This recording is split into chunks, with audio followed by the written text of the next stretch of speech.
आपल्या महाराष्ट्राचे आराध्य दैवत श्री छत्रपती शिवाजी महाराजांना वंदन करून आणि आपल्या सावंतवाडी वेंगुर्ला विधानसभेचे लाडके आमदार दीपकभाई केसरकर आणि कुडाळ मालवण मतदारसंघाचे निलेशजी राणेसाहेब तसेच सर्व मान्यवर, मी एक सांगू इच्छितो की मी एक कार्यकर्ता आहे. जे दीपकभाईंनी केसरकर साहेबांनी माझ्यावर जो विश्वास ठेवून जे मला आमदारकी नगराध्यक्षाचं जे उमेदवारी दिली आहे ती सेवेतून दिलेली आहे. मी राजकारणी नाही आहे किंवा नेता नाही आहे. ज्यावेळी मी भाजपमध्ये होतो, भाजपमध्ये मी भरपूर काम केलं. त्याच्यात प्रसन्न कुबल होते. मला ते पहिले उमेदवारी दिली ती प्रसन्न कुबल माझा मित्र होता. त्यावेळी आम्ही एक टीम म्हणून काम केलं. जे जे सांगत होते की प्रसन्न कुबल मला आठवण येते. इलेक्शन झाल्यानंतर जे प्रसन्न कुबल आणि आमच्या टीमने जे काम केले इलेक्शनला आणि निवडून आणलं भाजपला, त्याच्यात प्रसन्न कुबलाचा शिवाचा वाटा होता. त्याच्यात आम्ही सेनापती होतो. आज काय झालं, इलेक्शन झाल्यानंतर प्रसन्न कुबलांना आज काल आठवण आली, त्यांना 9 वर्षांनी आठवण आली. इलेक्शन नंतर त्यांनी एकदा सुद्धा विचारपूस केली नाही नगराध्यक्षाने त्या की प्रसन्न कुबल जेव्हा आजारी होते हॉस्पिटलमध्ये सुद्धा ते गेले नाही. फक्त इलेक्शनच्या वेळी त्यांना आठवले. कारण मी त्यांच्या 9 वर्ष मी त्यांचा प्रवास बघितलाय. स्वच्छ मनाने त्यांनी बीजेपीचं काम केलेलं. पण त्या माणसाला जर असं वागणूक होते असेल तर कार्यकर्त्यांना ते काय करणार आहेत. फक्त इलेक्शनसाठी कार्यकर्त्यांना त्यांचा वापर करणं. म्हणूनच मी दीपकभाईंनी मला सांगितलं, ज्यावेळी एक प्रसंग घडला गाळेलमध्ये 2022 मध्ये, एक माझा गीतेश म्हणून मित्र होता. मी आमच्या सगळ्या नेत्यांना फोन लावला बीजेपीच्या. 4:30 वाजता असते फक्त एकच सांगितलं, हा ते वाईट झालं म्हणून. पण दीपकभाईने मी बांद्यामध्ये साहेब 4:30 वाजता पहाटे मी फोन लावला.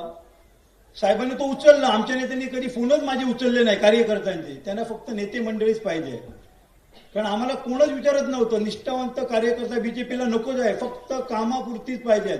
आणि आम्ही अहोरात्र काम केलं पप्पू कुबलच्या माध्यमातून. 4:30 वाजता दीपकभाईने माझा फोन उचलला दुसऱ्या रिंगमध्ये. पिंटू असं असं झालंय. मी भाईने सांगितलं. भाईने कुठचाच विचार केला नाही. तेव्हा मी बीजेपीत होतो. भाईने सांगितलं तुला काय पाहिजे. माझं फक्त एकच म्हणणं होतं की त्या कुटुंबाला त्यांचं काय मुलगा कुठे आहे तो मिळाला पाहिजे. त्यानंतर भाईनी 6:30 वाजता कुठून आणण्याकडून ते सगळे फोकलॅन आले. 4 काय 5 आले. सगळी प्रशासन सज्ज झाली.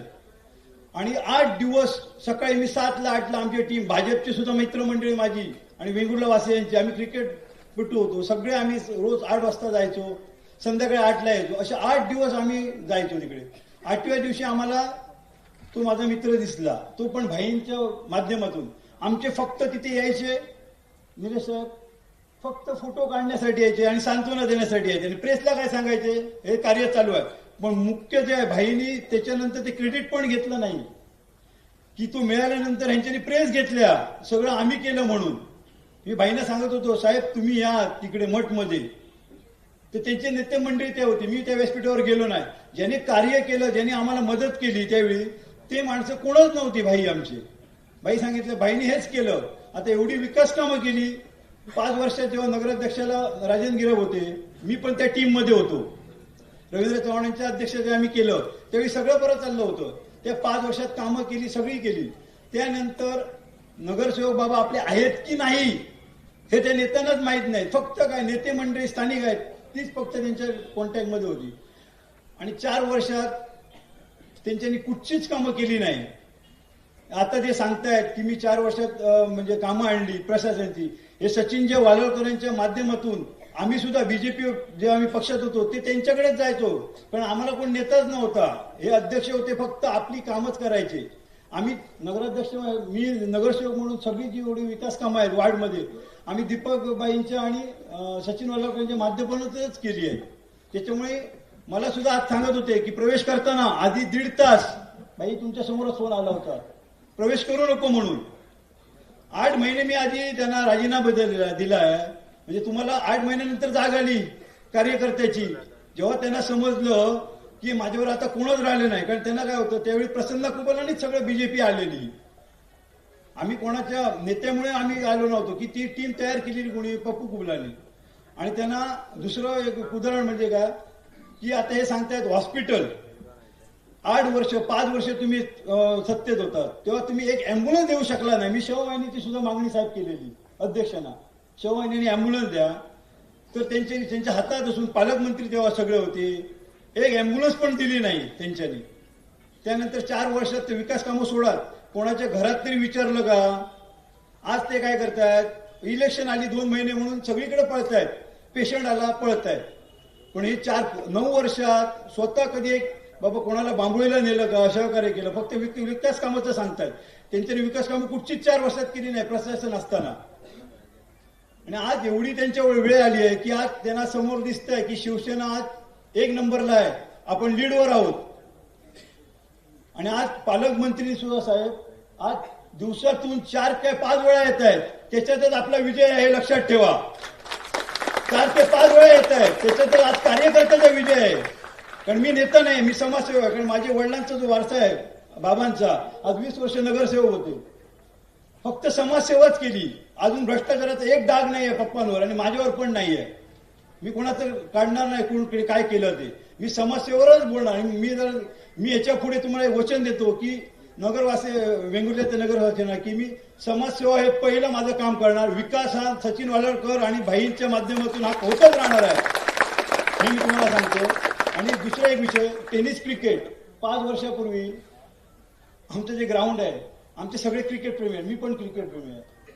आम्हाला लेदर क्रिकेटला विरोध नाही आहे. हे आमचे माजी नगराध्यक्ष जे होते त्यांनी असं एक केलं, ठराव केला. कारण मी बघितलं, माझ्या पेपर वर्ग आहे, मी सूचक म्हणून माझं त्यांच्याने एक केलं की माझी बदनामी करण्यासाठी की टेनिस क्रिकेट तो बंदच करायचा आणि आपण दुसऱ्या एन्जॉयला ते सांभाळायला द्यावं. लेदर, मला लेदरला विरोध नाही, पण तुम्ही स्थानिकांना का डावलताय? आपल्याला एकच ग्राउंड आहे. स्थानिकांना कधीच त्यांनी विश्वासात न घेता तो ठराव केला. सूचकचं माझं नाव काढलं आणि प्रशांत आपटेंचं नाव घातलं. माझ्यावर लेखी आहे ते, मी रेकॉर्ड घेतलंय प्रोसिडिंगला. फक्त काय, ती जी प्रोसिडिंग करते ती मुलगी आपलीच आहे म्हणून मी ती कंप्लेंट केली नाही, कारण त्याची नोकरी जाणार असती. असे विषय हे 5 वर्षात चालू होते माजी नगरसेवकांकडून. त्याच्यामुळे तुम्ही सुद्धा पुढे अनुभवा. जर तुम्ही त्यांना संधी दिलात आम्हाला सोडून कार्यकर्त्याला, तर पुढे काय करतील हे तुम्हीच लक्षात ठेवा. मी आता आणि काही सांगत नाही, कारण त्यांना एकच दृष्टिकोन आहे, समाजसेवा बी काही नाही, फक्त आता इलेक्शन आहे म्हणून ते सगळे करतात. आणि म्हणून आज त्यांचा धनशक्तीचा वापर आहे, त्यांना आणि काही नाही, त्यांना सांत्वना कोणाचीच नाही. ज्यावेळी 2 वर्षापूर्वी एक वादळ झालेलं, मच्छीमार आमचे बुडलेले, तेव्हा भाईंनी सगळी सर्वस्वी मदत केली. या त्याच समाजातले आम्ही सगळे आहोत, एकच घटक आहे, आम्ही एकाच वाड्यात राहतो, माझे अध्यक्ष आणि मी. एकदा तरी ते गेले का बंदरवर, त्या सगळ्यांनी मला सांगावं. त्या घटनेची दखल सुद्धा त्यांच्यानी घेतली नाही. भाईंनी मध्य प्रदेशमध्ये साहेब, निलेश साहेब, सगळ्या बॉड्या आम्ही पोचवल्या. 3 दिवस आम्ही बॉड्या शोधल्या. दीपक भाईंच्या मदतीने सगळं झालेलं आहे. त्यांच्या सगळ्यांना जाणीव आहे. फक्त आता काय, त्यांच्याकडे फक्त पैसा अमाप आहे. फक्त तुम्ही त्यांना भूलू नका, कारण ही पुन्हा संधी येणार नाहीये. तुमचा कार्यकर्ता म्हणून मी तुम्हाला विनंती करतो. आपल्या प्रभागातले जे 10च्या 20 नगरसेवक आहेत त्यांना तुम्ही निवडून द्या आणि ते मला हेच सहकार्य, आणि तुम्ही वचन द्या की आमच्या शिवसेनेला आज भगवा फडक करणार. हीच माझी जय हिंद, जय महाराष्ट्र.